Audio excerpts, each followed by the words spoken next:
இனிய அன்னையார் சாதகர் மோனா சர்க்காரிடம் கேட்ட சில கேள்விகளும் சாதகர் அளித்த பதில்களும் இனிய அன்னையார் நம்மிடம் அன்பு கொண்டு நமக்கு அருள் வழங்கும் தன்மையை காட்டுகிறது. இனிய அன்னையார் கேட்கிறார், நீ நன்கு முன்னேறி கொண்டிருக்கிறாயா? சாதகர் மிக்க மரியாதையுடன் கூறுகிறார், அதை தாங்களே அறிவீர்கள் அன்னையே. அப்போது அன்னையார் கூறுகிறார், நீ முன்னேற்றத்தை விரைவுபடுத்த வேண்டும். இல்லையென்றால் உன்னால் என்னை பிடிக்க முடியாது. நான் மிக வேகமாக முன்னேறுபவள். சாதகர் கூறுகிறார், அது கடினம் இனிய அன்னையே. ஆனால் எங்களை விட்டுவிடாதீர்கள். நாங்கள் தங்களை பின்பற்ற நினைக்கிறோம். தங்களின் அருள் இல்லாமல் எங்களால் எதுவும் செய்ய முடியாது என்பதை உணர்கிறோம். அப்போது அன்னையார் கூறுகிறார், நீ கட்டாயம் முயற்சி செய்.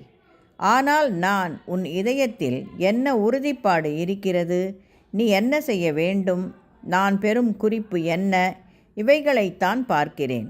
உன் உள்ளே நான் எதை பார்க்கிறேனோ அதைத்தான் நான் பின்பற்றுகிறேன். இந்த விழிப்புற்ற உணர்வின் ஒளியை, ஆர்வத்தில் முன்னேற்றத்தை நான் பற்றி கொள்கிறேன். நான் அங்கு அதை சுற்றி இருக்கும் அழுக்கையோ அல்லது மாசுகளையோ குறைகளையோ பார்ப்பதில்லை. ஜீவனை சூழ்ந்து கொண்டிருக்கும் அசேதனத்தின் மேகங்களையும் பார்ப்பதில்லை.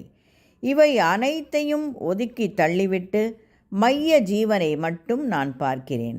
நான் பார்க்கும் பொழுது அந்த ஜீவனை மூடியிருக்கும் திரை தானே விலகுகிறது.